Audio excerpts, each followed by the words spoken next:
transición española representó un periodo crucial de nuestra historia reciente.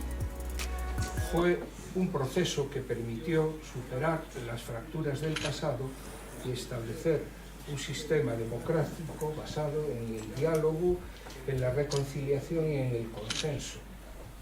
Principios que se reflejan claramente en nuestra actual Constitución, la del 78. Estos valores no solo sentaron las bases de la convivencia, sino también que permitieron que España entrara directamente y de pleno derecho dentro de la Unión Europea como un referente democrático.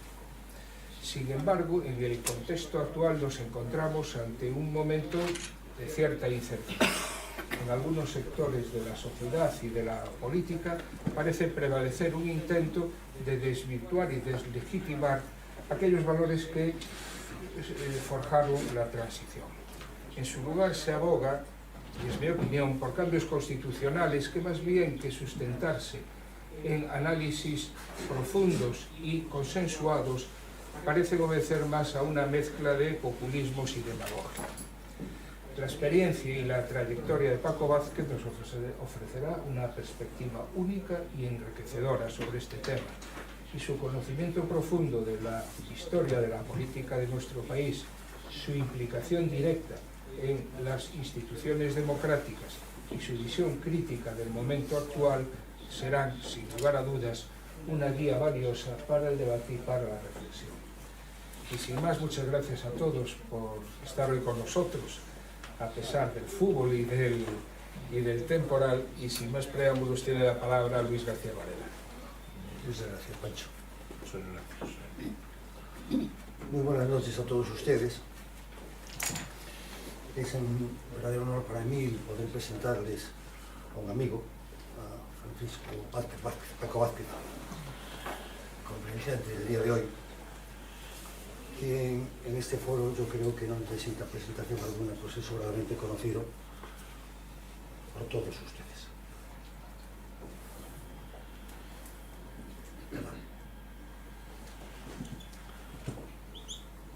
Mi relación con Paco Vázquez, por darle ese toque del último, viene fundamentalmente a través de uno de mis hermanos, el segundo de mis hermanos, mi hermano Paco, que coincidió con Paco Vázquez en muchos aspectos de su vida.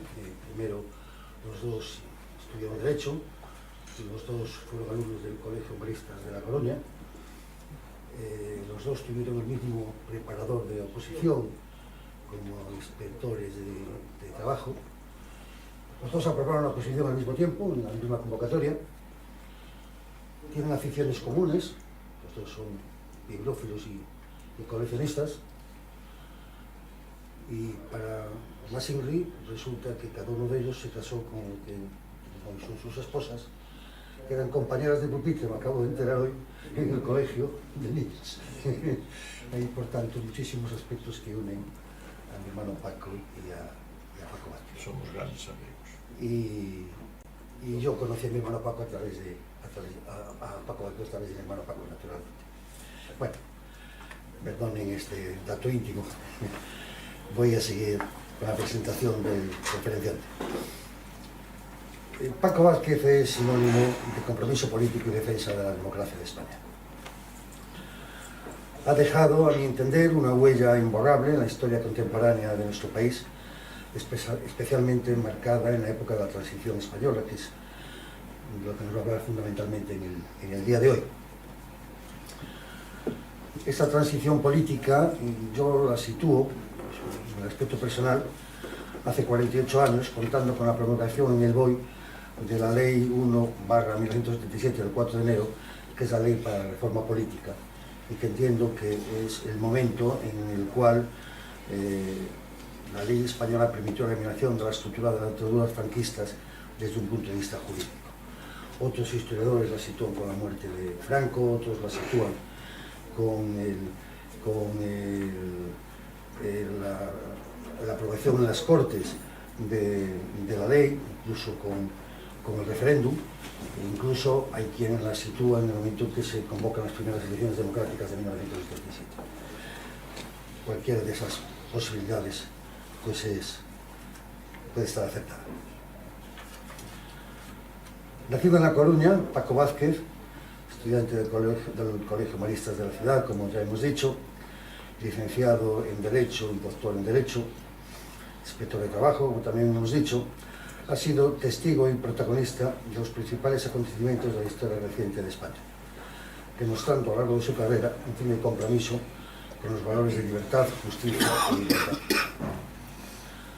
Su labor en la política local durante 24 años como alcalde de La Coruña, todos ellos con mayoría absoluta, fue clave para la modernización de la ciudad y para mejorar la calidad de vida de sus ciudadanos, promoviendo un modelo de gestión cercano y eficiente y consiguiendo una proyección internacional de la ciudad.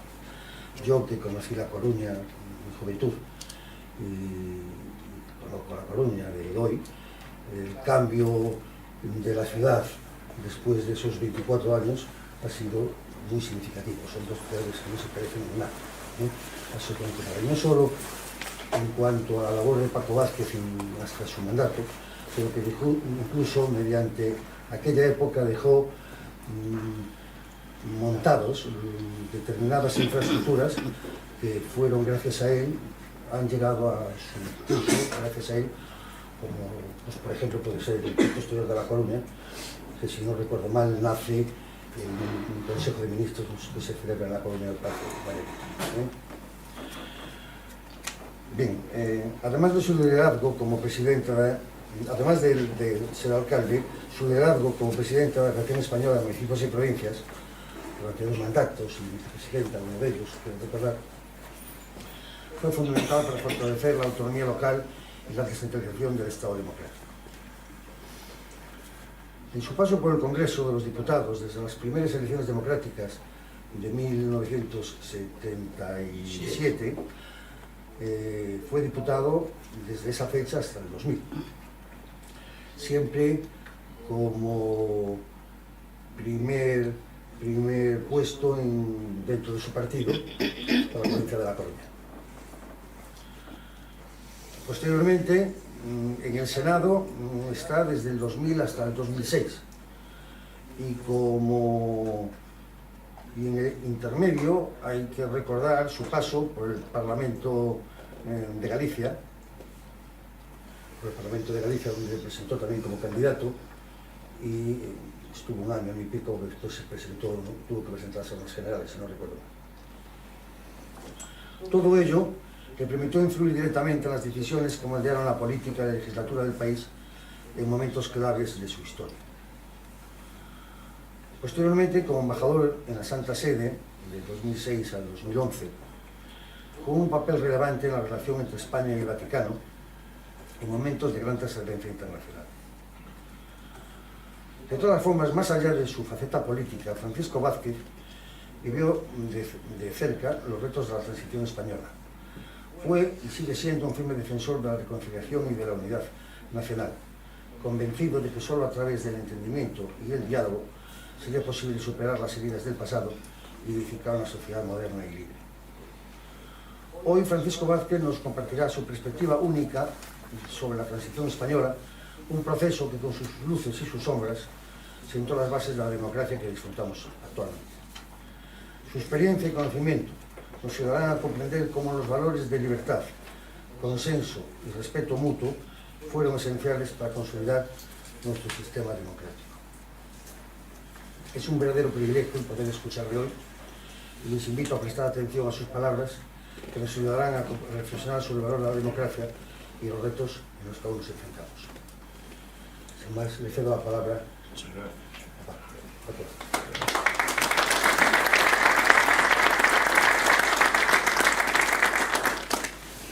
Muchas gracias por las generosas presentaciones. Muchas gracias a ustedes porque es un día que salir de casa con temporal y con la oferta que hay en casa, pues futbolística, etc. Les agradezco mucho a todos ustedes pues su deferencia de estar hoy presentes. Y yo quisiera que no se entendieran mis palabras como una mera fórmula de cortesía, pero para mí es un gran honor haber sido invitado, por la Sociedad Económica de Amigos del País, porque Esta sociedad es una sociedad que en sí misma encardina lo mejor de la historia reciente de España.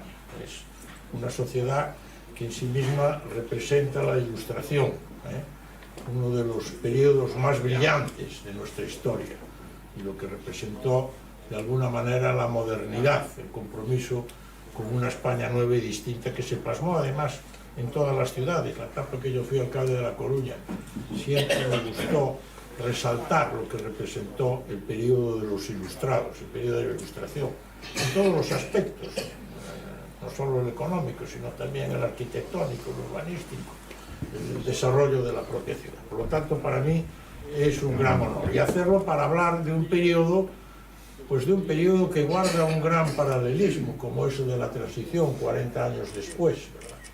Sobre todo cuando está siendo sometido a un proceso de revisión y sobre todo de tergiversación de la verdad de lo que fue y representó el periodo de la transición como un momento en el que España hizo un gran esfuerzo por superar y alejarse de los errores y desaciertos de su propio pasado, ¿verdad? Y de plantearse una nueva etapa con la concurrencia de todos, y cuando digo todos me refiero a todos, sin ninguna excepción.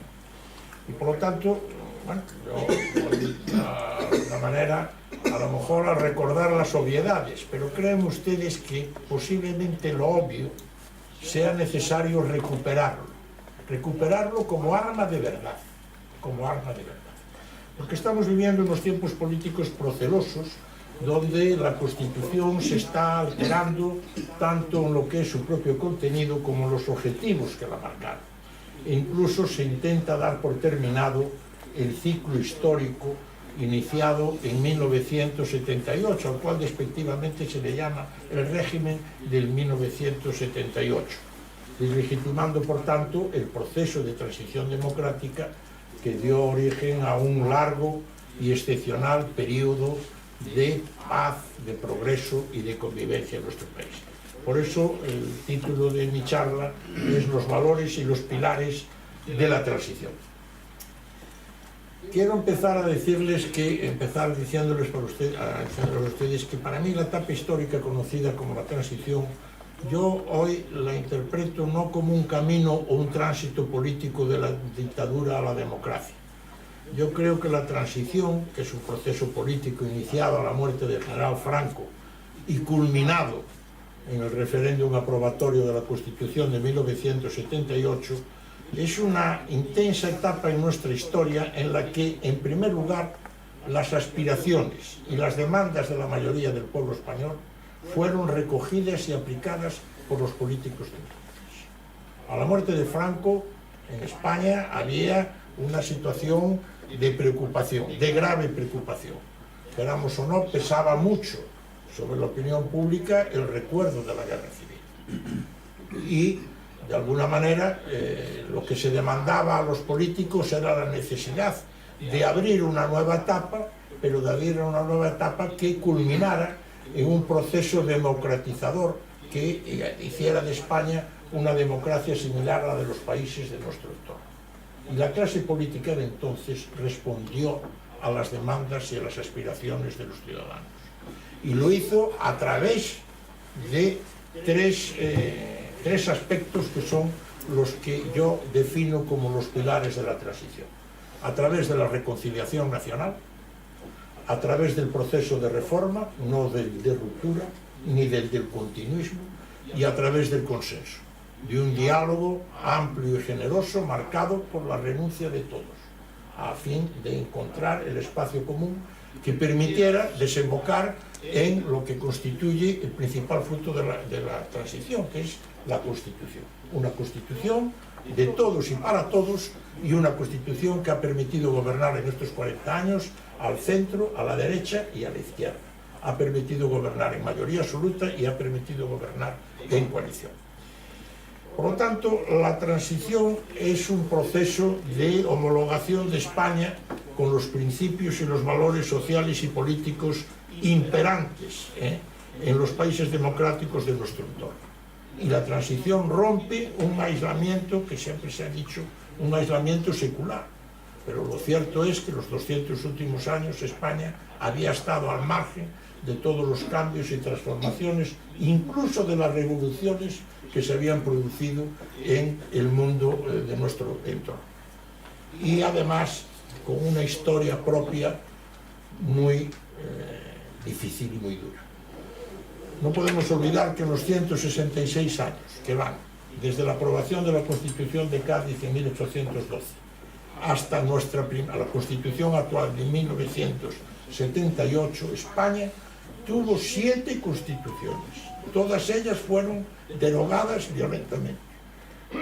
Conoció 2 dinastías monárquicas, ambas depuestas, una de ellas la Casa de Borbón 2 veces, 2 repúblicas abruptamente abolidas, 4 guerras civiles, la última de las cuales ocasionó cientos de miles de muertos y de exiliados, 2 dictaduras, una de las cuales duró 40 años, 2 regencias militares y un incontable número de golpes de Estado, sublevaciones, pronunciamientos, asonadas militares, huelgas generales, movimientos revolucionarios y diversos intentos de secesión territorial por la fuerza, el último acaecido, como quien dice, antes de ayer, en el año 2017. Y todo ello sucedía en un tiempo en el que además en 1898 España había sufrido la humillante pérdida de los últimos restos de un imperio que durante 300 años nos había convertido en la primera potencia del mundo. Ese es el escenario de los 200 últimos años. Pero una lección de historia que posiblemente todavía hoy en el presente no ha sido bien aprendida, sobre todo por los responsables políticos, pero una lección que Europa sí aprendió. Este año 2025 vamos a celebrar el 80 aniversario del final de la Segunda Guerra Mundial. Cuando termina la Segunda Guerra Mundial, Europa contempla un continente arrasado totalmente, con 60 millones de muertos, de los cuales 40 millones fueron civiles, en los que había más de 10 millones de personas desplazadas que vagaban por las carreteras y caminos de Europa. Y un momento en que se descubre la aberración de los campos de exterminio y de las ideologías que habían llevado a cabo la creación de estos campos de campos de genocidio racial o gulags ideológicos o purgas políticas, la aberración en que el género humano había sido impulsado por regímenes políticos como la Alemania de Hitler o la Rusia de Stalin. Y Europa sí aprendió la lección. Y la Europa del final de la guerra mundial lleva a cabo su propia transición, una transición política e histórica, que no fue otra que la de superar los errores del pasado y defender las democracias que emergen fundadas en el imperio de la ley frente a la amenaza totalitaria del sistema soviético que representaba el telón de acero. ¿Y cómo aprende esa lección Europa? Pues la aprende a través del diálogo y del acuerdo, a través del consenso. Consenso de conservadores, de liberales, de demócratas cristianos, de socialdemócratas, que permite que paso a paso Europa consiga implantar una nueva sociedad, la sociedad de bienestar, que alcanza los mayores niveles de libertad y de progreso posiblemente en la historia de la humanidad. Y estas breves referencias históricas que les he expuesto como preámbulo justificativo de mi argumento es lo que me permite afirmar que la transición política fue mucho más que un proceso político tendente a sustituir sin violencia un régimen dictatorial por un régimen democrático. La transición fue sobre todo un proceso de ruptura con las seculares confrontaciones internas derivadas de la existencia irreconciliable de las dos Españas. Y a la vez fue un proceso de ruptura con el secular aislamiento que España había tenido con respecto a Europa en los 200 últimos años. Dicho en román paladino, la transición fue la voluntad coincidente de la demanda del pueblo y la actuación de los políticos de no repetir los errores del pasado y de, sobre todo, intentar imitar los aciertos de nuestro entorno. Y esa histórica decisión, que fue auspiciada y compartida por todas e impulsada por las demandas del pueblo, es la que explica el éxito que tuvo esa transición. Y se fundó sobre 3 pilares. El primero, para mí el más importante de todos, la reconciliación nacional. El auténtico nunca más en repetir los enfrentamientos y las divisiones que llevaron a la Guerra Civil de 1936 a 1939. La reconciliación nacional es la voluntad común de los anteriormente bandos enfrentados en dejar atrás el pasado y construir un futuro superador de los muros divisorios y superador de los afanes nacionalistas propios, quienes desde el presentismo imperante intentan reescribir la verdad del pasado. La reconciliación se plasmó en la Ley de Amnistía, de octubre del 77, un auténtico borrón y cuenta nueva. Permítame que para explicar lo que fue aquello, una intervención que yo presencié como diputado, hago uso de la intervención de Marcelino Camacho, un comunista, dirigente histórico de Comisiones Obreras, que dirigiéndose hacia los escaños del partido de Alianza Popular, dijo: ¿cómo podríamos reconciliarnos los que nos habíamos estado matando los unos a los otros si no somos capaces entre todos de borrar el pasado de una vez por siempre? Y para quienes hoy se empeñan por intereses políticos en reavivar emocional y políticamente el mal recuerdo del pasado, un patrimonio que debe ser exclusivamente de los historiadores, por si no bastara los argumentos de Marcelino Camacho, permítanme ustedes trasladarles algunas de las demandas que se fueron planteando a lo largo de los años en demanda precisamente de esa reconciliación nacional, y hechas desde la oposición democrática de entonces, hechas desde los partidos de izquierdas, hechas desde el exilio, hechas desde la clandestinidad. No es falso totalmente que la reconciliación fuera fruto de un pacto en el cual se intentara responder a una correlación de fuerzas en la cual el anterior régimen era el que detentaba el poder. Es falso rotundamente. La reconciliación es una demanda que se inicia incluso en plena guerra civil. El 18 de julio de 1937, en el Ayuntamiento de Barcelona, cuando Manuel Azaña pronuncia su famoso discurso demandando paz, piedad y perdón. Y en el año 1948, el Partido Socialista Obrero Español, en el exilio, en su congreso celebrado en la ciudad de Toulouse, en un convento, llamado de los Jerónimos, donde curiosamente está enterrado Santo Tomás de Aquino, allí su secretario general de entonces, Indalecio Prieto, consiguió una votación que demandaba la reconciliación nacional y el encuentro con las fuerzas hasta entonces adversarias de los monárquicos y de las derechas, que se plasmó en el llamado Pacto de San Juan de Luz. Reconciliación nacional que aprobó el Partido Comunista en 1956 en su congreso también clandestino. Pero reconciliación nacional que también se pedía desde el interior de España, que en 1956 un grupo de intelectuales encabezados por el insigne coruñés Ramón Menéndez Pidal, entonces director de la Real Academia, demanda que los obstáculos que impiden la reconciliación nacional sean eliminados mediante una amnistía general. Y en 1962 en Múnich, lo que se llamó el contubernio, por cierto, otro coruñés, Salvador de Madariaga, establecen el reencuentro entre todas las fuerzas democráticas para buscar una amnistía que permitiera la reconciliación nacional, por la que pide el propio Enrique Tierno Galván. Y que déjeme terminar en estos argumentos que sirven para demostrar que la reconciliación fue una demanda de todos, pero que fue una demanda hecha precisamente desde las fuerzas políticas y las ideologías que durante los años de la dictadura estaban en la clandestinidad o en el exilio. Permítame terminar con dos referencias que sirvan por lo menos de referencia a quienes hoy ponen en duda esa reconciliación con decisiones como la mal llamada Ley de Memoria Democrática o esa falsedad de fijar el inicio de la libertad con la muerte del general Franco.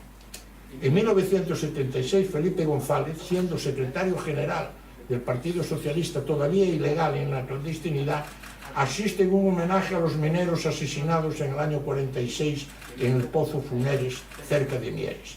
Y allí, delante de los familiares de aquellos mineros, que tenían todavía reciente la huella de lo que había sido la pérdida en un acto criminal de sus familiares, Felipe González pronuncia unas palabras en las que dice: es necesario que asumamos el pasado para entre todos superarlo sin rencores. Y a diferencia de lo que sucede en este año con el 50 aniversario de la muerte de General Franco, el 18 de julio de 1986, cuando se conmemoraba el 50 aniversario del inicio de la Guerra Civil, el gobierno de entonces, gobierno de mayoría absoluta, que encabezaba Felipe González, emite un comunicado en el que establece que la Guerra Civil, por su carácter fratricida, no es un acontecimiento conmemorable. La Guerra Civil es definitivamente historia. Y termina diciendo que saluda con respeto a quienes desde posiciones distintas a la España democrática lucharon por una sociedad diferente a la que también sacrificaron su propia existencia. Por consiguientemente, esta idea de reconciliación, que es la que impulsa la transición, tiene un icono gráfico, que es el que mejor lo representa. Y es la fotografía tomada en México en 1978 de la visita del impulsor fundamental de la transición, que es Su Majestad el Rey Don Juan Carlos I, su primera visita a México, saludando a la viuda de don Manuel Azaña, doña Dolores Rivas Cherif. Una foto histórica que marca el reencuentro definitivo de las hasta entonces las dos Españas. El rey besó la mano y a continuación abrazó fraternalmente a doña Dolores Rivas Cherif, una instantánea que definía a la perfección la voluntad de reconciliación de los españoles, de todos los españoles, de todas las generaciones y de todas las ideologías. Y lo cierto es que es una transición difícil y complicada. No hace falta que les recuerde a ustedes, porque veo a todos y saben que lo tienen perfectamente en su memoria, recuerdan lo que era la España de la muerte de Franco. Había dos corrientes minoritarias, una en la extrema derecha, que era la que representaba la tendencia continuista, los inmovilistas, que querían la continuidad del sistema. Y había una ultraizquierda y una izquierda rupturista, que pretendía cambiar la dictadura de Franco por otros modelos dictatoriales, siguiendo el modelo chino, el modelo ruso, etcétera, etcétera. Y había una gran mayoría dentro del régimen, del propio régimen, y una gran mayoría dentro de la oposición clandestina, que optaba por una vía de reforma, lo que se llamó la ley es la ley. Y fue un camino duro y difícil, ¿verdad? Y hoy hay que recordar que la muerte de Franco, que fue un acontecimiento biológico, fallecimiento por causas naturales del dictador, no representó, como hoy se intenta decir, el inicio de la libertad. Todo lo contrario, las leyes fundamentales seguían en vigor. Seguía en vigor el mismo gobierno, el mismo presidente, el señor Arias Navarro. Y la oposición seguía en la ilegalidad y en la clandestinidad. Y ese continuismo, esa falta de libertad, se vio en la imagen de las Cortes cuando se proclamó rey a don Juan Carlos I. ¿Cuándo se inicia ese proceso de camino hacia la libertad y la democracia, que es lo que representa la transición? 5 días después, el 27 de noviembre de 1977, en la iglesia de los Jerónimos. Siguiendo la tradición secular de la monarquía española, se celebra la Misa del Espíritu Santo, la cual la oficia el cardenal arzobispo de Madrid, cardenal Tarancón. Muchos de ustedes recordarán todavía aquella voz de fumador, que tenía Tarancón. Y los españoles oímos un sermón en el que se nos decía, se le pedía al rey que fuera el rey de todos los españoles, que todos fueran incluidos. Y el rey escuchaba. Pero en los bancos que estaban en aquella iglesia estaba sentado Valéry Giscard d'Estaing, presidente de la República de Francia, Walter Scheel, presidente de la República de Alemania, Felipe de Edimburgo, príncipe consorte del Reino Unido de la Gran Bretaña, Nelson Rockefeller, vicepresidente de Estados Unidos. Aquel acto de entronización de la monarquía, que conllevaba el compromiso de uno de los grandes poderes fácticos, por así decirlo, de España, como es la Iglesia Católica, por lo que representa en cuanto a nuestra condición de país católico, etc., estaba arropado por toda una representación internacional que expresaba su voluntad de apoyo para aquel cambio que representaba el rey Juan Carlos I. Y a partir de ahí, pues hay un proceso político en el cual, vuelvo a repetir y reiterar, se va intentando recuperar la libertad, y en la que precisamente, bueno, no es un proceso fácil, ¿verdad? Porque ahí confluyen los dos extremos de los que hemos hablado. En primer lugar, lo que representaba ese continuismo, sobre todo en su derivación violenta, lo que fue la violencia de la extrema derecha, Montejurra, lo que fue la violencia de la muerte de los abogados de Atocha o de algunas muertes puntuales, 13 asesinatos fueron personas que se les atribuye a la extrema derecha el asesinato. Pero es un momento en que entre la muerte del general Franco y el referéndum constitucional de noviembre del 78, ETA asesina a 86 personas.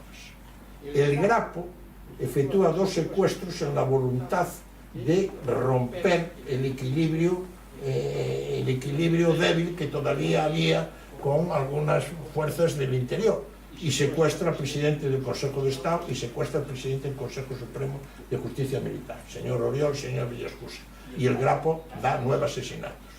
Y el Frente Nacional de Cataluña, que es la equivalencia de ETA en el independentismo catalán, asesina a 3 personas, y además de una manera vil, con una bomba en el pecho, a Bultó, un empresario, y al antiguo alcalde de Barcelona, Viola, y a su esposa. Consiguientemente, no hay libertad. La libertad se va ganando a través de ese proceso de reencuentro, a través de ese proceso de reconciliación nacional, y se va avanzando pues con el discurso del rey en el Congreso de Estados Unidos el 1 de junio de 1976, se va avanzando con el cese de Arias Navarro, con el nombramiento de Suárez en julio de 1976, o bien la unión de las dos plataformas democráticas que tenía la oposición, la plataforma y la Junta, en septiembre del 76 en el Hotel Eurobuilding, o con lo que se ha dado en llamar el harakiri de las Cortes franquistas, que no es otra cosa que la voluntad reformista de un sector del régimen, empeñado en hacer un tránsito pacífico y democrático hacia el establecimiento de una constitución que sirviera de punto de encuentro a izquierda, derecha, centro, y superara sobre todo la división de las dos Españas. El Partido Socialista, por ejemplo, se legaliza en febrero de 1977. En febrero de 1977. Y los exiliados comienzan a volver pues en mayo del 77, la Pasionaria, Alberti del 77. Por lo tanto, lo que hay es sobre todo un gran protagonismo del sector rupturista que violentamente quiere vetar e impedir el tránsito pacífico a la democracia y quiere provocar nuevamente el enfrentamiento. Yo tengo una ficha en la cual anoté la participación de ETA en el proceso de transición democrática. Franco muere el 20 de noviembre. El 22 de noviembre ETA asesina a Antonio Echevarría, alcalde de Ollarzo. Las primeras elecciones son el 15 de junio del 77. El 18 de junio ETA asesina al secuestrado Javier Ibarra, antiguo alcalde de Bilbao. La ley de amnistía se aprueba el 15 de octubre del 77. El 20, el mismo mes, ETA asesina a José Díaz, sargento policía local de Irún. El 6 del 12 se aprueba el referéndum de la Constitución. El 8 asesina a un policía local de Santurce. El 12 de junio del 85 entra España en la Unión Europea. El mismo día ETA asesina a 3 militares en Madrid y a un policía local en Portugalete. El 20 de octubre gana el PSOE las elecciones generales en el 82. El 22 ETA asesina a un empresario, Domingo García González, en Guecho. Y así, pues las Cortes aprueban la Constitución. Al día siguiente ETA asesina en Irún al empresario José Lagasca.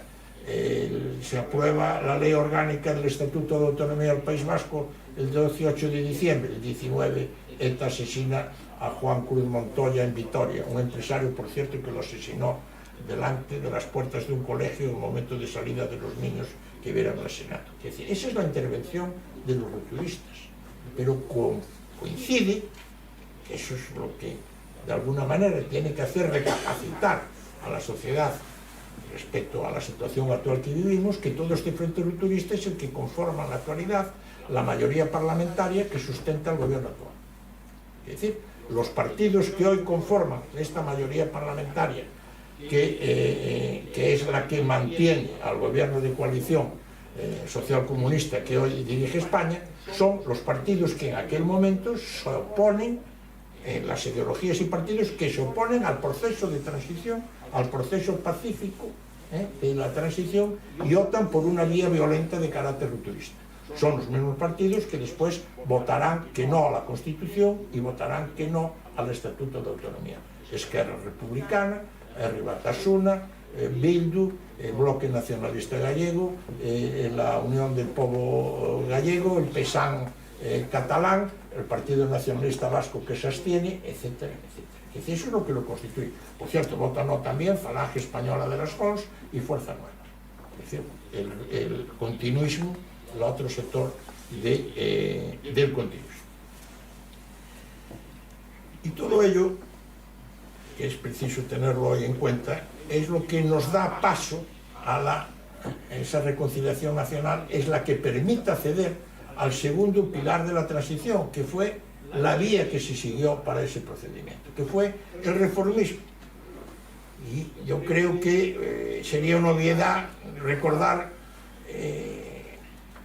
lo que era aquel propio escenario, aquel escenario político, pero lo cierto es que la reforma desmontó las estructuras e instituciones del anterior régimen, legalizó la pluralidad política, permitió el regreso de exiliados, vació las cárceles de presos políticos y sobre todo fue reforzada por la renuncia voluntaria que Su Majestad el Rey Don Juan Carlos hizo de los poderes que le asistían y estableció una ley electoral que permitió por primera vez en 40 años explicar con claridad a los españoles qué es lo que querían hacer, y en la cual se traduce en ese referéndum constitucional un rechazo total a los partidos rupturistas y a los partidos continuistas, a los dos frentes que apenas consiguieron representación parlamentaria, la gran mayoría incluso ningún diputado, decisión que se vería refrendada en las primeras elecciones democráticas. Y la reconciliación y la reforma se lograron gracias a un tercer pilar de la transición política, que no es otro que el conocido como consenso, que es el diálogo basado en la renuncia, basado en la generosidad de todos los actores políticos del momento, y cuando digo todos, lo digo sin excepción, tanto los que venían del régimen anterior como aquellos que venían de las cárceles o del exilio. Uno de los grandes protagonistas, si no el más importante políticamente, fue junto al rey Adolfo Suárez, que fue antiguo ministro secretario general del movimiento, un factor fundamental en la implementación de la democracia. Por cierto, que siempre me gusta recordar que vivió en La Coruña varios años y jugó en el Deportivo, porque su padre, Higinio Suárez, era republicano, fue represaliado y fue extrañado a La Coruña, fue desterrado a La Coruña, donde ellos tenían bastantes familiares. Y era muy difícil, quiero decirles como paréntesis, negociar, cuando a mí me mandaban a negociar con Adolfo Suárez alguna cosita de la transición, era muy difícil porque de entrada te daba la alineación del Deportivo, te preguntaba tal como cual, eso que se decía que era un encantador de serpientes, crean ustedes que era realmente cierto, porque te dejaba desarmado. Les diré que una vez que hubo una negociación, a lo mejor Jano recuerda aquella historia en la que fue Domingo García Sabel, fue Pío Cabanellas, era el que la había organizado, fue Rosón y fue alguien más de UCD, no recuerdo ahora el nombre, y fui yo para hablar del tema de la preautonomía. Alfonso Guerra me dio instrucciones rigurosas de que tenía que decir que no a todo. Y dije que sí a todo. Porque claro, nada más entrar, el Deportivo, hombre Paco, te agarraba por el brazo, era un hombre que tenía, y yo no era incapaz tenía 30 años, incapaz de quedar. Bueno, en cualquier caso, ese consenso que por ejemplo se plasma en aquel gran discurso el 11 de mayo del 78, cuando se estaba elaborando la Constitución de un querido y recordado amigo y compañero, Luis Gómez Llorente, que defiende la posición republicana del Partido Socialista Obrero Español, no solo conforme a su historia, sino de acuerdo con las convicciones propias de la socialdemocracia, pero señala que si democráticamente se establece la monarquía, nos consideraremos compatibles con ella. Y añade Felipe González en una rueda de prensa ese mismo día, mientras que la monarquía sea leal con la democracia, los socialistas seremos leales con la monarquía. Y así la restauración se transformó en una instalación plenamente democrática. Un consenso, permítanmelo expresar con grave preocupación, que hoy se ha perdido y que constituye, creo, una obligación moral para los partidos mayoritarios, el saber mantener un diálogo sobre las cuestiones de Estado. El futuro nunca se puede construir desde la existencia del frentismo o desde la existencia de bloques políticos o ideológicos. La España de hoy existe gracias al consenso que permitió aprobar las leyes orgánicas todas por una amplia mayoría, y hoy a veces se aprueban por un solo voto emitido por error o fruto de una equivocación telemática, lo cual no tiene, como ustedes comprenderán, ningún sentido. Y un consenso que permitió poner en marcha los órganos constitucionales de control y de garantía del poder político, incorporando a las personalidades, tal como indica la ley, de reconocido prestigio. Nunca por la adscripción ideológica, nunca, incluso peor, por la adscripción partidaria de sus miembros, porque eso facilita el control político de estas instituciones. Nunca puede existir ningún calificativo. Es indiferente que la persona nombrada sea progresista o conservadora a la hora de elegir a quienes les corresponde la responsabilidad de aplicar la ley o de defender el Estado del Derecho y de plasmar prácticamente lo que es el pilar fundamental de la democracia, que no es otro que la división de poderes. Y el consenso fue el que reflejó la voluntad que existió en la transición de anteponer los intereses superiores del Estado. Y sirva, por ejemplo, cuando era mayoría el centro-derecha, Unión de Centro Democrático y Alianza Popular, se nombra por consenso al primer presidente del Tribunal Constitucional de España, un militar republicano, teniente coronel del ejército republicano en la batalla del Ebro, gran constitucionalista, exiliado 40 años en Venezuela y en Colombia, García Pelayo, porque tiene reconocido prestigio. Como tiene reconocido prestigio un independiente como era don Antonio Hernández Gil, que es el nombrado presidente de las Cortes, del Congreso y del Senado, que integraba, o como tenía reconocido prestigio, además de intereses además de poder defender intereses españoles, Juan Antonio Samaranch, falangista declarado, que había participado con un partido falangista en las elecciones del 77 y es por consenso nombrado embajador en Moscú a fin de que pudiera incorporarse a la presidencia del COI. Siempre llevo la lista del primer Tribunal Constitucional,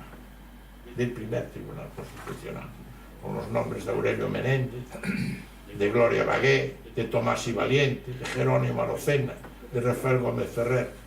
No hay que ponerles ningún calificativo de progresista o conservador. Eran los mejores juristas que había en España en aquel momento. La reconciliación, la reforma y el consenso han sido los tres pilares del ejemplar tránsito hacia la democracia que desembocaría en el proceso constituyente que permitió, lógicamente, elaborar una constitución, en la voluntad de cerrar los conflictos del pasado, las cuestiones que habían alterado incluso los más bien cortos e inestables periodos de libertad, y que daban resolución a lo que habían sido problemas históricos dentro de nuestro propio país, y que se hace con la voluntad de participación y de aceptación de ese proceso. Sirva, por ejemplo, como ejemplo, los datos militares que hay en el momento de la transición, frente a quienes dicen de que la transición se hace como una concesión a la fuerza del ejército. El ejército de España en aquel momento tenía 824 generales y almirantes, de en activo y en reserva, pero los de reserva tenían destino, no tenían mando de tropa, pero tenían destino oficial. 618 generales de tierra, 94 almirantes de marina y 112 generales de aire. Todos habían hecho la guerra civil. Todos habían hecho la guerra civil. Y el ejército da un ejemplo claro de disciplina y de aceptación del proceso. Posiblemente en algunos casos con reparos pero acepta la evolución del proceso y acepta por disciplina el mando superior de su majestad el rey. Y la transición intenta resolver el papel de la Iglesia y su relación con el propio Estado, estableciendo por vez primera en más de 2 siglos la separación de la Iglesia y el Estado, aunque reconociendo la importancia de la Iglesia Católica en la realidad histórica, social y cultural. Y por último, la tercera cuestión, que es la cuestión del Estado de las autonomías, la descentralización y desconcentración de los poderes y de la organización del Estado, en la cual, desgraciadamente, las diversidades naturales que hay que saber defender se convirtieron en desigualdades. Y lo que se hizo fue un proceso que ha llevado a una desigualdad latente y cada vez más clara en materia social y en materia económica. En definitiva, con la transición y con la Constitución entramos en Europa, pasamos a formar parte de la defensa compartida de los Estados democráticos e incluso nos vimos reconocidos como protagonistas internacionales, como sucedió en la conferencia de paz que se celebró en Madrid con ocasión de la crisis del Oriente Medio. Hoy, desgraciadamente, la reconciliación nacional ha sido abolida por la Ley de Memoria Democrática, un auténtico revival de la propia dictadura, por cuanto no hay ninguna diferencia entre la Ley de Memoria Democrática y las leyes, por ejemplo, de represión del comunismo y la masonería de 1940. Es lo mismo. Quien era bueno en el 39 pasa a ser malo en el 2025 y viceversa. No se lleva a cabo lo que el proceso normal, que era una ley de rehabilitación nacional, simplemente rehabilitar aquellos personajes o acontecimientos que de alguna manera habían sido censurados en los largos años de la dictadura. La reforma desaparece por la imposición y el triunfo 40 años después de las fuerzas que constituían el rupturismo, que son las que representan la mayoría parlamentaria que sustenta al gobierno de coalición. Los partidos que defendían la ruptura y el no a la Constitución. Y el consenso ha sido sustituido por ese célebre muro divisorio de 2 bloques antagónicos, aplicándose lo acordado en su día en un desgraciado pacto impulsado por el socialismo catalán, el llamado Pacto del Tinel, en virtud del cual se rompía una norma no escrita que se seguía en la democracia española, que era la de que gobernara el partido más votado, que en su caso en las elecciones catalanas había sido Convergencia y Unión.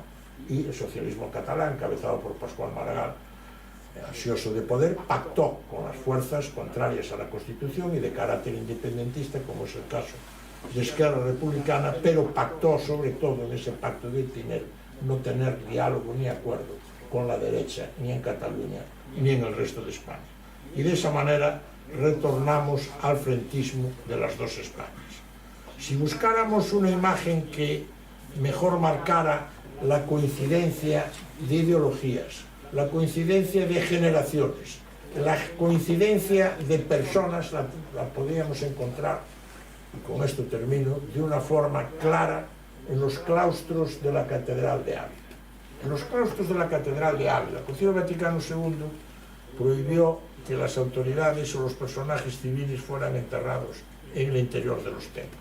Entonces, en el claustro exterior de la Catedral de Ávila, si van ustedes un día por allí, que además la catedral es preciosa, están enterrados 2 grandes personajes abulenses, pero que exceden al ámbito local de Ávila. Claudio Sánchez Albornoz, el gran historiador español, presidente del gobierno de la República en el exilio, y Adolfo Suárez, presidente del gobierno de UCD y gran impulsor de la transición. Y allí están los 2 enterrados, uno junto al otro, el epitafio de Claudio Sánchez Albornoz, un republicano, un rojo exiliado, 40 años, que no volvió hasta Nicolás Franco. Es el versículo 17 de la Epístola de los Corintios. Allí donde está el Espíritu del Señor, allí está la libertad. Ubi statem spiritus Domini, ibi libertas. Y el epitafio de la tumba de Suárez dice: la concordia fue posible. Es decir, dos personas, un rojo y un azul, un exiliado, un miembro del movimiento, un hombre de una generación mayor, de la generación siguiente y de las otras generaciones, allí unidos en el mismo afán y deseo de conseguir una España reconciliada y una España que, de alguna manera, consiguiera una convivencia superadora de los desaciertos y de los grandes errores que habían desembocado en aquel gran enfrentamiento. Nada más y muchas gracias.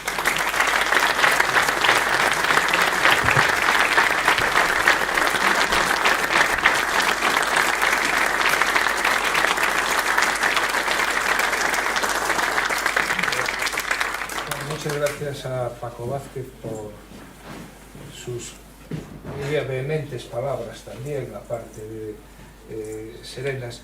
Y como es habitual en estas mesas de debate, Paco, pues abrimos un pequeño turno de preguntas o de comentarios. O sea que todos ustedes tienen la palabra. Encantado. Por favor. Hola, buenas noches, encantado de saludarte, amigo Paco, siempre te he apreciado y siempre cuento esa historia que hemos tenido un día en La Toja de poner el tranvía en la cola. Algún día volveremos a hablar de ese tema y que vuelvan a poner. Yo quería hacer dos preguntas muy concretas. ¿En qué se parece el Partido Sanchista al Partido Socialista? Esa es la primera. ¿Qué diferencias hay? Y cómo se puede hacer con el agua y el aceite, ¿no? Que está mezclado todo y es un popurrí de sinsabores y de situaciones de una deriva que se ve muy complicado y muy difícil, ¿no? Cuando uno tiene que estar continuamente, de una manera antidignamente, sometido al dictado de los independentistas y de todos estos partidos que todos conocemos. Y en segundo lugar, ¿cómo solucionamos esto? ¿Qué futuro le ves a la vida política? ¿Cómo crees que se puede solucionar? Bien por una sentencia judicial, por el problema que está derivando de las denuncias en los juzgados. Y es que el problema es muy complicado por la disyuntiva de que está acaparado todos los poderes del Estado, ¿no? Que deberían estar separados, ¿no? Lo que es la prensa, lo que es la justicia, y está todo en esa corrupción de que contra más sabemos, menos sabemos. Ahora tenemos más medios de saber, de conocer la historia. Lo que acabas de reflejar creo que lo sabemos todos, pero no somos capaces de reaccionar y parece que todo viene del cielo y tenemos que ganarlo día a día. Y nuestra generación tiene que dar un paso para decir que la dignidad, la política, los que se dedican a la política, tiene que ser una acción de servicio público a la mayoría, no al dictado de unos caprichos de unas minorías. Yo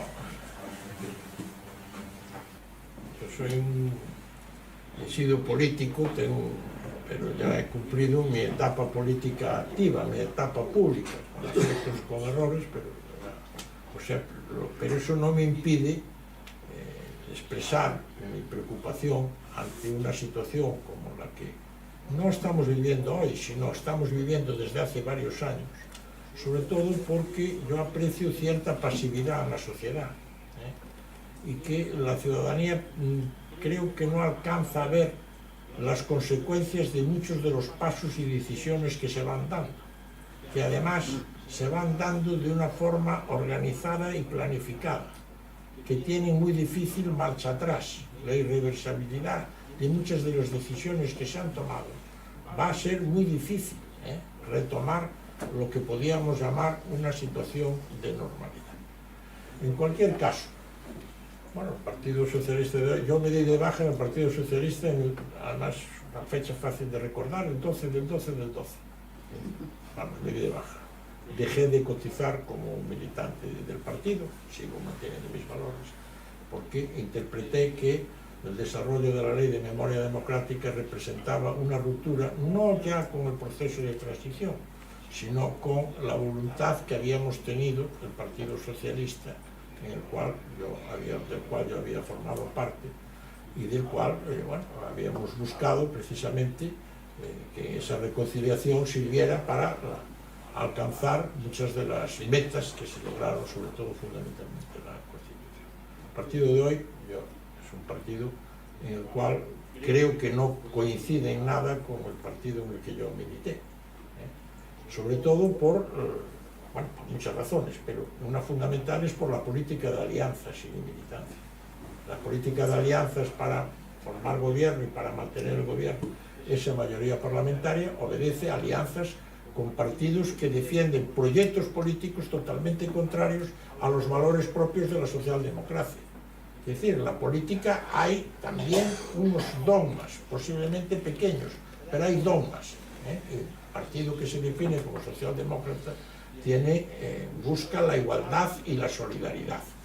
La alianza con partidos de corte nacionalista, no ya solamente independentistas, porque los independentistas representan ya un modelo de Estado contrario a lo que es el proyecto nacional español y a lo que representa la propia Constitución, sino simplemente nacionalistas, implican una ruptura del valor de la igualdad y de la solidaridad, por ponerlo. Y después yo creo que el Partido Socialista ha quebrado lo que fue su historia. Era un partido de corte representativo, en el cual su funcionamiento interno era un funcionamiento democrático basado en la representación, porque la representación es la que garantiza el control. Comentaba antes de entrar aquí en la sala, en el Partido Socialista en aquella época estaba prohibido los turnos a favor. Todos los turnos tenían que ser o turnos de oposición o turnos de crítica. Y se ha convertido, ha dejado de ser un partido de representación y ahora es un partido, a través de ese sistema de primarias, un partido de corte, de elección de carácter directa, que además no se plasma en una organización democrática. Pero bueno, yo vengo a reflexionar, a trasladar a través de la defensa de los valores de la transición mi preocupación por lo que está sucediendo. Porque poner en riesgo la transición quiere decir que puede representar un paso atrás en el proceso de democratización que hemos vivido, ¿no? La división de poderes, etcétera, etcétera. Pero no vengo a pronunciar un discurso político, consiguientemente. Pero respecto a su última pregunta, le diré, lo primero de todo, la oposición nos tiene que decir qué va a hacer. La oposición nos tiene que decir qué va a hacer. Yo no sé qué leyes va a derogar la oposición, qué decisiones va a tomar la oposición con respecto a lo que ha sucedido con el nacionalismo catalán y vasco, o lo que va a suceder en otra serie de leyes, etc. O sea, lo primero de todo, la oposición nos tiene que decir qué es lo que va a hacer. Y evidentemente el pensar de que va a haber una caída por la ruptura de la mayoría es una entelequia. Todos los que nos gusta la lectura recordamos siempre cuando el Dante llega al infierno de la mano de Virgilio y hay un cartel a la entrada del infierno que dice: todos los que aquí estáis, perder toda esperanza. Como usted comprenderá, no va a haber un voto de censura ni va a perder la mayoría el gobierno actual. ¿Cómo lo van a dejar caer todos estos partidos que están consiguiendo cumplir todos sus objetivos a una velocidad tremenda, ¿verdad? El problema es que Sánchez, en mi opinión, dicho con todos los respetos, no tiene un proyecto político. Mire, el Partido Socialista es el partido, después del Partido Socialdemócrata Alemán, y después me parece que viene el PNV, curiosamente. Es el partido más antiguo de Europa. Es un partido, por tanto, que tiene grandes aciertos y grandes errores. un gran error fue el haber admitido el liderazgo de Largo Caballero en el año 35-36 con la Revolución del 34, que desembocó en la Guerra Civil. Pero Largo Caballero tenía un proyecto ideológico. Largo Caballero quería emular el proceso revolucionario soviético, ruso, e implantarlo aquí en España. Tenía un proyecto ideológico. Como usted comprenderá, ya no hace falta que les diga que aquí no hay ningún proyecto ideológico más allá que el de mantenerse en el poder. Y para eso basta simplemente con ir viendo las posturas, las declaraciones, los anuncios y la consecuencia de todo ello, que nada de eso sí. No hay un proyecto ideológico más que mantenerse en el poder. Lo cual permite a quienes sí tienen un proyecto ideológico ir cumpliendo paso a paso sus propios objetivos. Y todo esto obedece a un compromiso en el cual, en un momento determinado, acuérdense ustedes, terminará en el momento en que las encuestas apunten a una posibilidad de bajada de voto del Partido Popular, en ese momento romperá la alianza el propio presidente de gobierno. Se envolverá la bandera de España y dirá que no está dispuesto a hacer más concesiones para conseguir conservar el que en Cataluña no haya tal, y convocará elecciones en ese preciso momento. ¿Por qué? Porque después continuará la propia alianza vestida de otra manera. Es un momento muy complicado y muy difícil, pero sobre todo lo que tenemos que ver es que se ha dado un proceso. Yo les hablé del reconocido prestigio. Es que hoy lo único que queda es no tanto el Poder Judicial, sino la estructura del Poder Judicial. El Poder Judicial es que los jueces son independientes. Y eso yo ya lo anuncié en una intervención hace aproximadamente un año, en Coruña, en una presencia del juez Marchena. Es decir, ¿cuál va a ser el objetivo? Cambiar precisamente la independencia individual de los jueces, a través de una modificación del sistema de acceso a la justicia, la cual traerá otra consecuencia muy grave, que es el final del Estado de Derecho, que será el de cederle la instrucción a la Fiscalía. Como los fiscales no tienen el número suficiente para poder afrontar la apertura de las instrucciones, se necesitarán 2.000 o 3.000 fiscales, se llevará a cabo un proceso de incorporación de fiscales sin pasar por una criba de una oposición o de unos criterios objetivos para encomendarles eso. Y eso será al final del Estado de Derecho. Y hacia eso vamos. Y ustedes dense cuenta que a un paso sigue otro. Hay si le guste la información, puede buscarlo. Las 11 reglas de Goebbels. Las 11 reglas de Goebbels, esto es una pequeña maldad que voy a decir, ¿no? Pero yo estoy convencido que las tiene fotocopiadas el ministro Bolaños en la mesa de su despacho. Es decir, porque la estrategia que sigue es una estrategia clavada a lo que son los principios no ya el conocido de la mentira, no, el de la renovación. Goebbels decía que lo que hay que hacer es estar continuamente anunciando nuevas medidas, porque eso hace que la opinión se disperse y consiguientemente cuando la oposición exige cuentas de una decisión anunciada, la opinión pública ya la tiene olvidada y amortizada. Y esto es lo que sucede. Ustedes vean que un día es los 50 años de Franco, al día siguiente es el cambio de la ley de esto. O sea, a una noticia sigue otra noticia. Y esto desde hace varios años. Y después, pues claro, con una indefinición grave de lo que es el control y la garantía, el control que debe garantizar el funcionamiento del poder público, como es la ocupación de todos los distintos órganos, comenzado hace 5 años con el cese del director, por la ministra Calviño, del director del Instituto Nacional de Estadística, que fue cesado, y a continuación vino el nombramiento del CIS y tal. Pero fíjese bien que los ceses se dan en organismos concretos y determinados.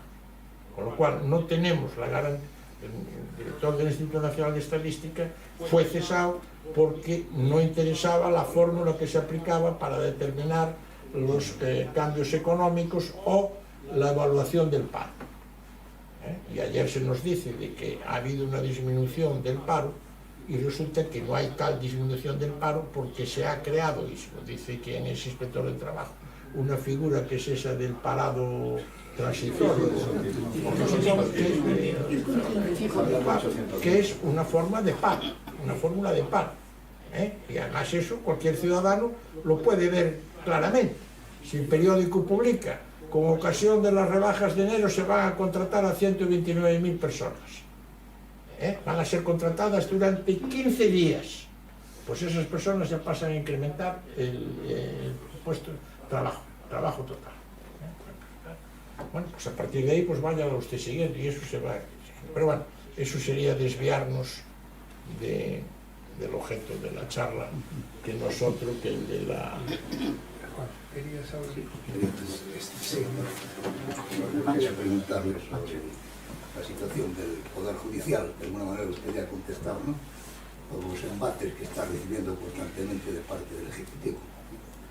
En fin, yo como humilde licenciado en Derecho sigo creyendo en la justicia, pero en el papel de los jueces.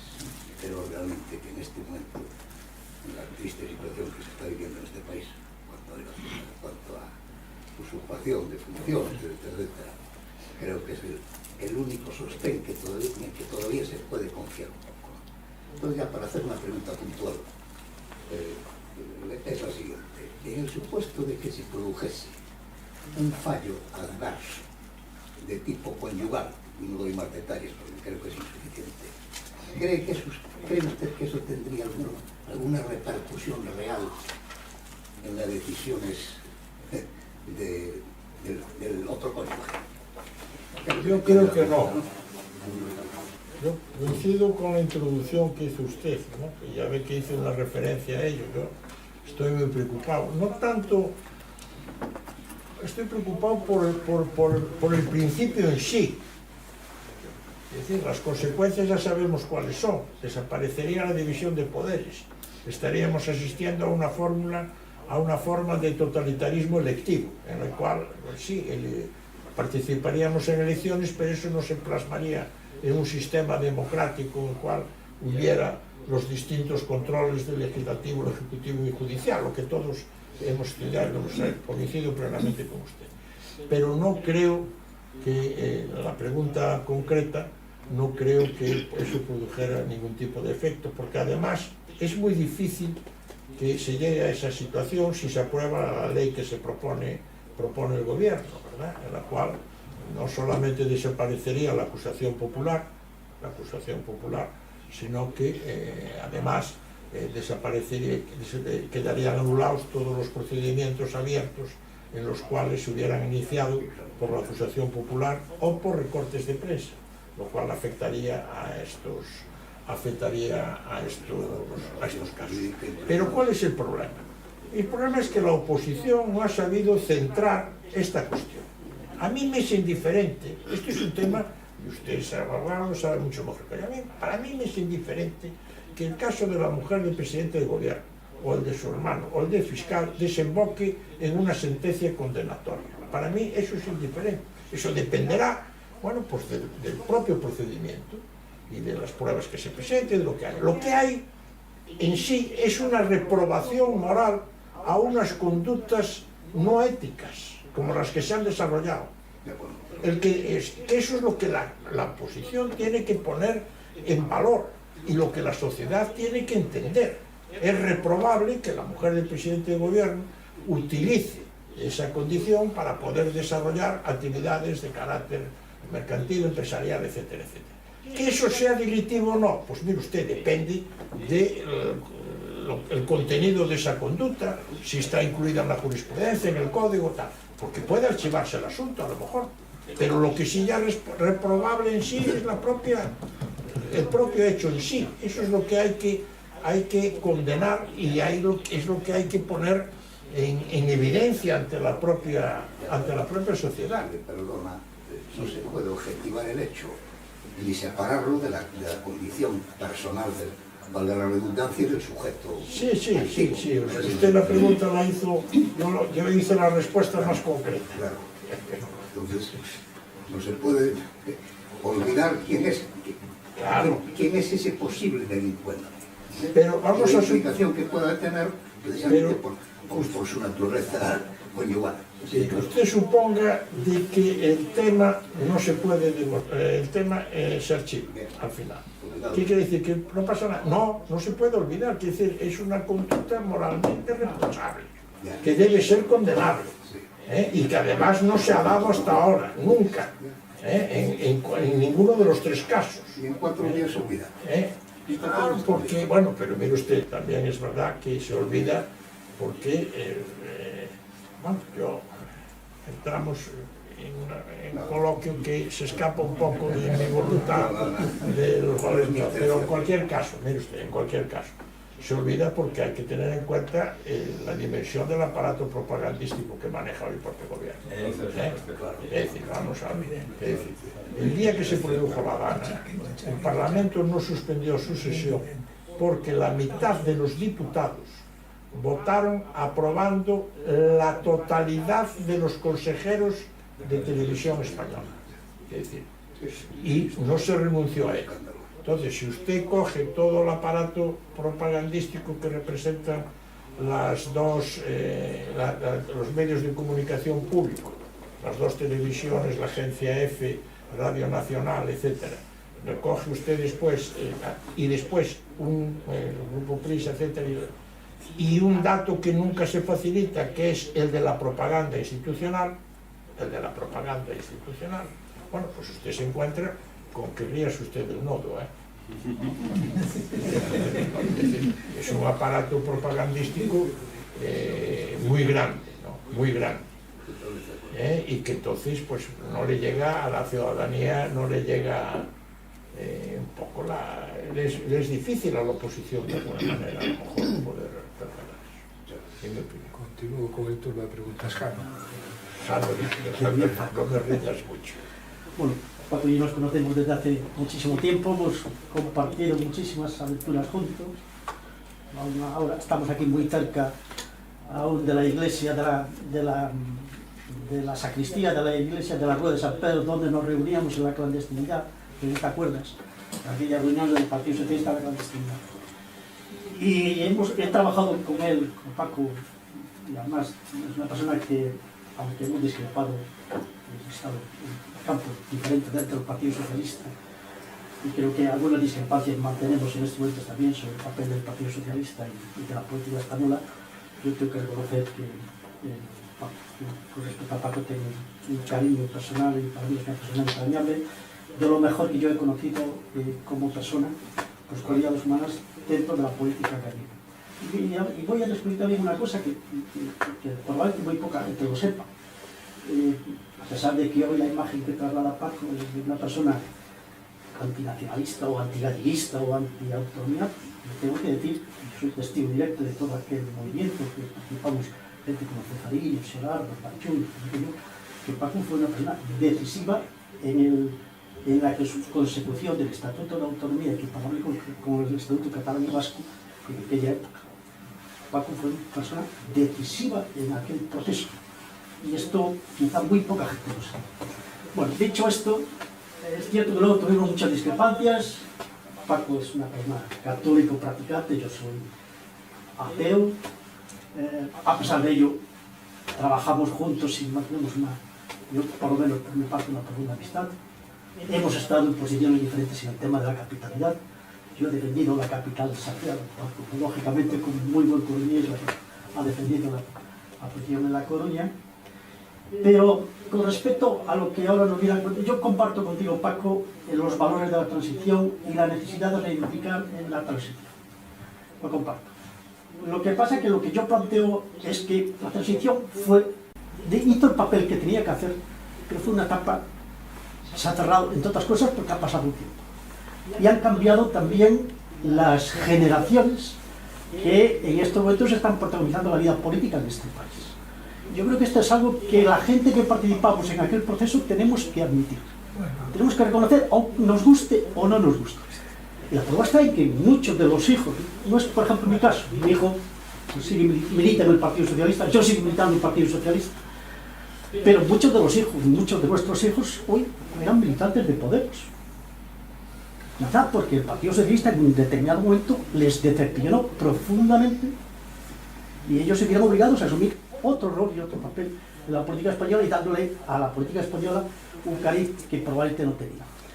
Hay una cosa en la que discrepo un poco.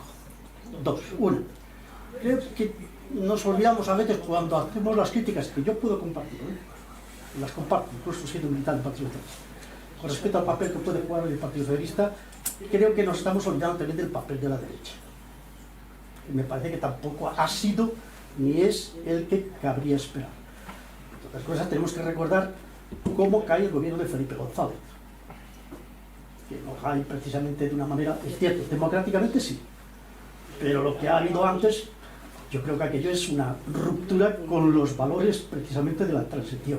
Y esto que estoy diciendo, no estoy haciendo alusiones ni elucubraciones, porque es algo reconocido por los protagonistas de todo aquello. Y luego hay otra parte en la que yo también manifiesto mi discrepancia, es que creo que a lo mejor analizamos la realidad española desde una perspectiva muy endogámica. Y nos estamos olvidando de los acontecimientos que han ocurrido en el mundo desde hace mucho tiempo. Y la prueba está que incluso los valores o las situaciones políticas surgidas de la Segunda Guerra Mundial, pues prácticamente se han roto en todos los países. Ha desaparecido el Partido Socialista Italiano, el Partido Comunista Italiano en Italia. Ha desaparecido el Partido Socialista Francés. Ha desaparecido cantidad vamos a decir así, de representaciones políticas o de esquemas políticos que tuvieron que crecer durante un tiempo. Lógicamente eso mismo tenía que pasar en España. Y está pasando en España. Por lo tanto, me parece que separar. Es cierto que aquí tenemos una singularidad que tú lo has destacado. Aquí ha habido 4 guerras civiles. Que en toda Europa, por lo menos en el entorno en el que nos movemos, no hay ese precedente. No hay guerras civiles en Europa. Ha habido procesos revolucionarios puntuales, pero no ha habido guerras civiles. Solamente España tiene 4 guerras civiles en su haber. Y esto evidentemente ha condicionado y condiciona mucho la política española. Entonces, aquella sociedad industrial que salió de la Segunda Guerra Mundial y la que por lo tanto salió también de la Guerra Civil Española, ha mudado, ha cambiado. El propio sistema capitalista ha cambiado. Del capitalismo productivo estamos pasando a un capitalismo financiero que lo estamos viendo ahora con su poder tecnológico, que es lo que está ocurriendo en el mundo. Por tanto, separar, es decir, la polarización que pueda haber en la sociedad española, separarla del contexto mundial y de lo que está en estos momentos ocurriendo en el mundo, me parece que, bueno, que se hace un análisis un poco limitado, un poco, desde mi punto de vista, insuficiente. Yo creo que aquí hay mucho, se ha roto el paradigma, y el paradigma no se ha roto solamente en España, se ha roto en el mundo.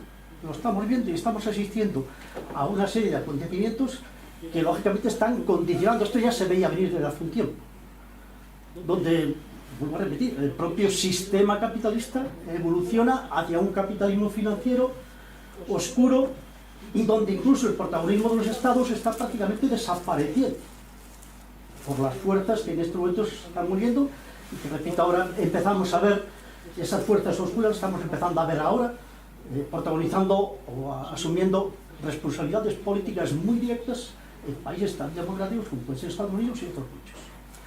Ahí es donde están particularmente mis diferencias con el análisis que defiende Paco Acio, y aunque coincida pues, muchísimos de las reflexiones que él ha hecho. Está bien, está bien. ¿Ves? Esto refleja los debates del Partido Socialista de antiguamente, porque ya debatía así hace 40 años. Hizo referencia al estatuto. El estatuto, español ya se puede contar, se desbloqueó en una reunión en el cuarto de Escobas del Congreso de los Diputados entre Pío Cabanillas y yo, aquella célebre disposición transitoria tercera. Y con aquella inteligencia que Dios le dio y aquella capacidad que tenía Pío, dijo Pío, esto estamos de acuerdo en que hay que cambiarlos. Y bueno, pues mira, entonces que lo arregle el Andelino Lavilla, que es el que sabe redactar bien. Y fuimos a ver al presidente del Congreso para hacer la redacción de la nueva disposición transitoria tercera. Pero bueno, que fue lo que desbloqueó nuestro estatuto electoral. Es evidente que ha habido cambios en la generación, etcétera, etcétera. Pero yo en mi intervención, que es lo que de alguna manera yo intento trasladar, es de que hoy estamos asistiendo, curiosamente, no a una respuesta a los problemas del presente, sino que España está sometida a un proceso de retorno a su pasado. ¿Cuál es el retorno de ese pasado? En que hoy están imponiendo sus criterios y sus proyectos políticos e ideológicos los grupos políticos, los partidos políticos y las ideologías que estaban en contra precisamente del proceso de transición democrática. Eso es lo que es la esencia de lo que yo intento trasladarles. Es lo que yo rechazo. Yo lo rechazo en la medida que entiendo que el mantenimiento en el poder no justifica el hecho de que tú puedas pactar con partidos o con ideologías que defienden la ruptura de la unidad de España. Un proyecto diferente a un proyecto nacional consolidado durante más de 5 siglos. No estoy de acuerdo con que se negocie o se acuerde con partidos que defienden desde su concepción nacionalista la desigualdad, la falta de solidaridad entre los distintos territorios, que implica que las condiciones de los españoles pasen a ser distintas conforme donde vivan. La renta per cápita de un vasco es la doble que de un extremeño. Y yo podría contarles el resumen, porque tuve oportunidad de verlo, de la entrega que se hizo de aparatos de cáncer a la sanidad española por parte de una empresa importante gallega, en la cual se aprecia la diferencia sanitaria existente dentro de España, de acuerdo con que sea un territorio u otro. Y hoy lo que estamos asistiendo es a quienes en aquellos momentos, desde su concepción ideológica de la vida, del mundo, lo que querían era sustituir la dictadura de Franco por una dictadura maoísta o por una dictadura rusa, o como se decía en Galicia, por los frentes de liberación nacional, porque en Galicia se ponía de ejemplo, como tú recordarás hace 40 años, los frentes de liberación nacional argelinos, etcétera, etcétera, como el modelo a seguir, son los que hoy van, 40 años después, imponiendo sus condiciones, y declaran claramente su voluntad anticonstitucional. Quieren derogar y reformar la Constitución. Están en contra de la forma de Estado, quieren cambiar la forma de Estado, quieren romper la unidad nacional y paulatinamente van imponiendo sus propios criterios. Es decir, porque una cosa distinta es el respeto, la aceptación y la tolerancia a las diversidades de todo tipo que puedan existir entre las personas o dentro de la sociedad, y otra muy diferente, que esas impongan como prototipos que deben seguir amparados y protegidos por la propia acción del Estado, como sucede en cuestiones referidas al sexo, al género, etcétera, etcétera, y que están provocando una reacción en la gente. Es que la reacción que se ha producido, por ejemplo, en Estados Unidos, es una reacción de agotamiento y de cansancio. Con respecto a un exceso que se ha producido. El periodo de competencia fueron aliados del Partido Socialista y del Partido Popular. Que tenga errores, evidentemente aquí se han producido grandes errores. El fundamental, ceder al chantaje de los nacionalistas. Es decir, el error que se ha habido es el de que nunca, salvo en el caso de Calvo Sotelo y Felipe González, cuando gobernó Calvo Sotelo, que pactaron la LOAPA, el Partido Socialista y el PP no han sido capaces de llegar a acuerdo. Ese es el gran error y el gran lastre que tenemos en la política española. Y han cedido al chantaje nacionalista. Cedimos nosotros cuando estuvimos en minoría, y cedió Aznar cuando admitió la desaparición de los gobiernos civiles, la desaparición del servicio militar y la transferencia completa en materia educativa. Pero eso sería motivo de otra charla o otra conferencia, ¿no? El tema lingüístico, etcétera, etcétera, ¿no? Pero vamos, eso es el problema, porque, como ustedes comprenderán, la Constitución, pues claro que se puede modificar, y habrá que reformar muchas cosas, porque cuando se hizo la Constitución no estábamos en Europa. Cuando se hizo la Constitución, bueno, pues no había todas las nuevas tecnologías. Cuando se hizo una serie de cuestiones que habrá que, pero no cambiar lo que representa la Constitución como un modelo nuevo de convivencia superador del pasado, y que implica un equilibrio en el ejercicio del poder y la implantación de un sistema similar al de los demás países democráticos. Eso es lo que no se puede ni se debe hacer, ¿no? Creo yo, vamos, defiendo yo, y a mí creo que la evolución que estamos teniendo va precisamente en sentido contrario. ¿Qué es lo que pasa? Claro, se ha cedido en instrumentos decisivos, se ha cedido en la educación, es un instrumento claro. No sabemos qué se va a hacer con la educación. Se ha cedido, se ha denunciado el monolingüismo. Se decía que en el régimen de Franco se imponía el uso de la lengua española. No hay ninguna ley, yo me preocupé de mirar, no hay ninguna ley, ni ninguna norma, ni ningún decreto durante los 40 años de la dictadura que regule el uso de las lenguas. Ninguno. Otra cosa distinta es de que oficialmente se utilizaba la lengua. Y el monolingüismo, la democracia, lo sustituyó por el bilingüismo. Es decir, defendió la existencia y el derecho, el amparo y la protección a las lenguas propias existentes en las distintas comunidades españolas. Y ese bilingüismo ha sido sustituido ahora por un nuevo monolingüismo, como sucede en Cataluña, en Baleares, etcétera, etcétera, en el que se impone una sola lengua, que es hacer lo mismo, cometer el mismo exceso que se denuncia. Hoy el 44% de la población española está blindada en sus movimientos administrativos. Es decir, hoy un maestro de Ávila, que hablábamos antes de Ávila, no puede venir destinado a La Coruña, ni puede ir destinado a Barcelona, ni puede ir destinado a Palma de Mallorca. Es una diferencia importante porque no tiene, no porque no conozca la lengua, porque no tiene el título, y eso afecta al 44% de la población española. Galicia, País Vasco, Navarra, Cataluña, Valencia y Baleares. Por cierto, gobernados por nacionalistas PSOE y PP. Es decir, que ahí no hay diferencia, de acuerdo, nos alargaríamos mucho. Voy a ceder la palabra a Cancio. Cancio, te pido brevedad para poder dar otro turno de palabras. Muy brevemente. En primer lugar, felicitar a esta institución por hacer conferencias como estas que son muy necesarias. En segundo lugar, mi pregunta es la siguiente. Yo humildemente defiendo una democracia representativa, con dilución de poderes, con justicia, seguridad y con las debidas garantías. Yo creo que esto se está poniendo claramente en cuestión por el gobierno que está actualmente en el poder. Creo que para hacer frente a esto debe de haber un centro derecha moderado y un centro izquierda moderado. Este centro izquierda que ha desaparecido políticamente como representación porque se ha pasado a un extremismo que está con el Foro de Sao Paulo, el Grupo de Puebla, lo woke, lo que usted se acaba de referir, la teoría de la cancelación.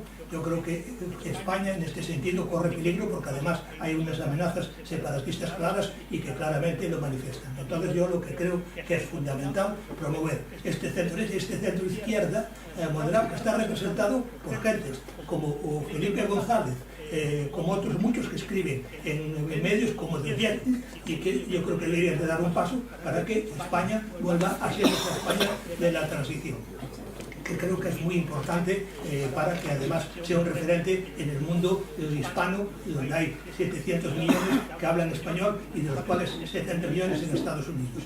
Nada más y perdonen. Muy bien.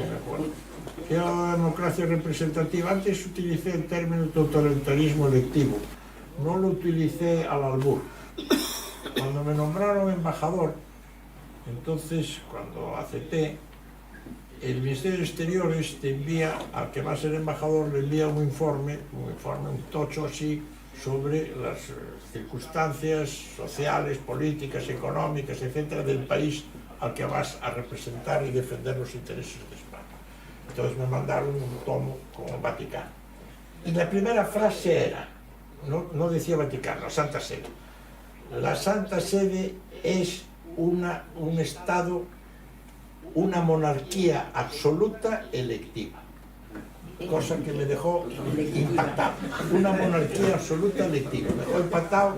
Me fui al Touchard, que era el libro de texto de derecho político que teníamos a estudiar, y efectivamente el Santo Padre tiene el poder legislativo, el poder ejecutivo y el poder judicial. Es una monarquía absoluta, pero el Santo Padre es elegido en el cónclave por los cardenales. Un Estado totalitario electivo, quiere decir, hay países en los que sí hay elecciones. Ha habido elecciones hace poco en Venezuela, por lo cierto no se acató el resultado democrático que hubo. En la época de Franco había también elecciones controladas, etcétera, etcétera, lo que fuera, pero es decir, el hecho de que haya elecciones no quiere decir que eso desemboque en una democracia representativa, como decía el señor Cáncer. Y en España estamos, en estos momentos, en una situación crítica con respecto a la división de poderes. Es decir, poco a poco se va concentrando en el poder ejecutivo el control de la convivencia y del desarrollo político de la nación, ¿verdad? Y además, fíjense ustedes, a través de un partido que tiene un sistema de elección por primarias, un sistema representativo que tiene un carácter, queramos que no, al final caudillista. Es decir, no es un sistema de representación. Y ahí, usted hacía referencia anteriormente, queda el Poder Judicial como tal. Pero si vamos viendo desde el Tribunal Constitucional todos los organismos que además se han ido cubriendo, vemos que en este caso asistimos a un sistema de carácter totalitario carente de cualquier tipo de control, y no hay ningún órgano que nos garantice ese funcionamiento. El Tribunal Constitucional es el caso más claro de ellos, ¿no? Más claro de ellos. Lo que yo no entiendo es, bueno, la situación de dignidad personal y profesional de sus integrantes. Porque al final, yo se lo dije a uno, que al final tu firma va a quedar en lo que se llama jurisprudencia.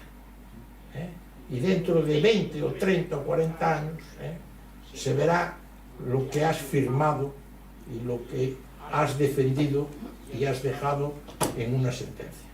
Desde el punto de vista, me refiero estrictamente desde el punto de vista académico. Pero bueno, antes de conceder el último turno de palabras, si me lo permites, quiero invitarte a asistir el 3 de junio. Nos va a acompañar en una mesa de debate como la de hoy Pascual Sala y Juan Antonio Sion. Como has citado los temas del Constitucional, y ambos fueron magistrados, uno de ellos presidente del Constitucional. Pascual fue presidente y presidente del Consejo General del Poder Judicial. De los dos, sí. Bueno, pues que estás invitado. Y con brevedad la última pregunta. Una pregunta muy sencilla en cuanto a lo que es plantearla después. La dificultad está en contestarla. No hay un cierto, digamos que dislate diferente entre lo que es la igualdad de los españoles que dice la Constitución y la existencia de un cupo vasco, por una parte. Reconocido el cupo vasco dentro de la Constitución. Y después otra pregunta es, ¿no sería mejorable la ley electoral española? Sí, efectivamente. Bueno, el primer caso fue una expresión de la ingenuidad que tuvimos los partidos de ámbito nacional en el trato con los partidos nacionalistas, porque se entendió que mantener los derechos que llaman los vascos históricos era la manera de garantizarse el apoyo al proceso constitucional del PNV. Se hizo y después se incumplieron, y se abstuvieron en la votación. Pero bueno, el cupo vasco es uno de los grandes misterios de la política española, porque nadie sabe la cantidad que se maneja. Yo siempre dije que es un misterio superior a los 3 grandes misterios de la Iglesia Católica, que son el misterio de, en primer lugar, cuánto dinero tienen los salesianos, no lo sabe nadie. ¿Qué piensa un jesuita? que tampoco lo sabe nadie, y cuál es el número de las órdenes religiosas femeninas, que tampoco lo sabe nadie. Bueno, pues superior a esos 3 misterios es cuánto saca el PNV en la realización de la ley electoral. Obedeció a un momento político. Yo también voy a defender un momento de por qué surge esa ley electoral. La ley electoral surge porque era un momento político en el cual, ustedes recordarán, se hablaba de la sopa de siglas. Había infinidad de partidos. Partidos socialistas había más que militantes, yo creo. Cuando entré yo éramos 25, Te puedo...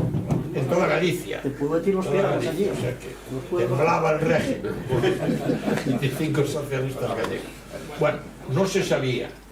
Y entonces, claro, se quería garantizar la presencia de todos, que, o sea, como no sabías cómo podía funcionar aquello, garantizar la presencia de todos. Y entonces se siguió el modelo belga, porque el modelo belga es un modelo de equilibrio por el problema territorial que tienen de valones y flamencos para garantizar la presencia y que no haya una descompensación.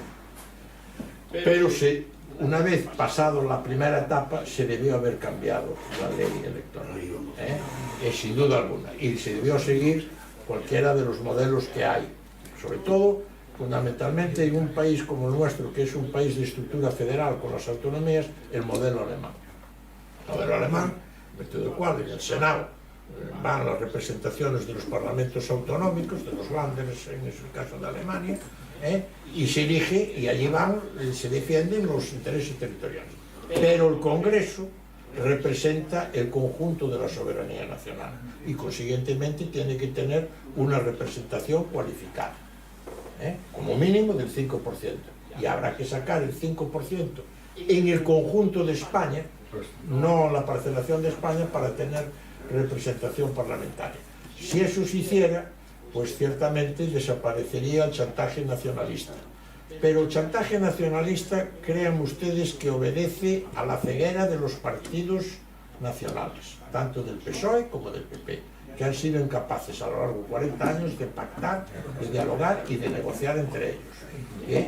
Porque estando yo en la ejecutiva del PSOE, yo proponía que hubiera abstención en los presupuestos.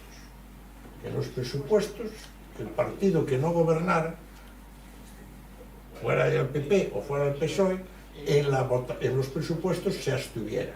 De mano, no, podrías votar a favor si llegabas a un acuerdo, pero si no llegabas a un acuerdo te abstenías y le permitías al gobierno no tener que ceder a los compromisos y chantajes de los partidos de ámbito nacionalista, que siempre pasan una factura en la cual van dando las diferencias entre todos. Pero claro, pero eso es lo que nadie lo dice.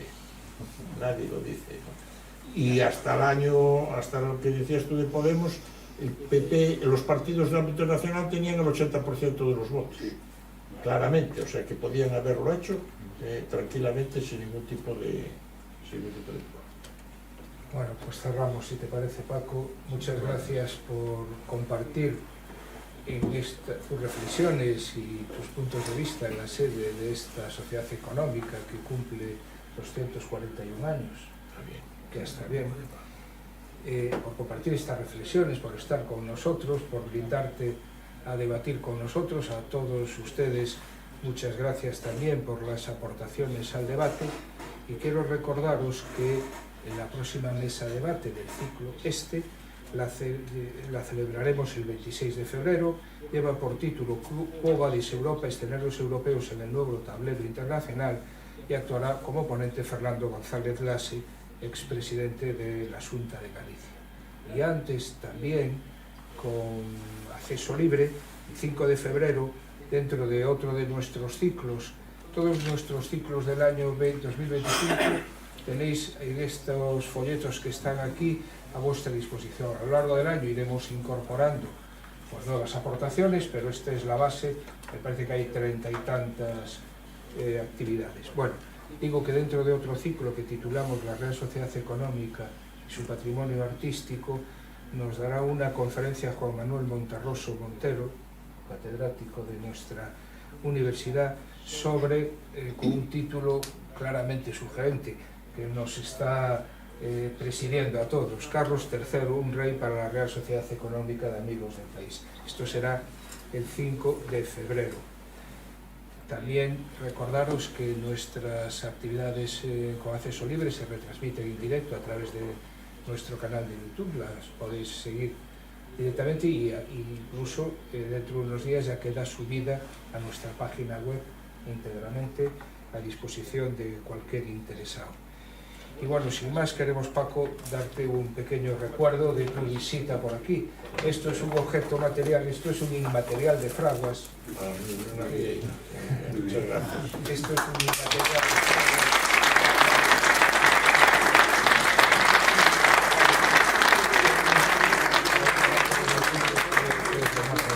Muchas gracias. Muchísimas gracias. Muchas gracias. Muchas gracias a vosotros. Muchas gracias. Ya que nosotros no podemos pagar tu licencia aquí.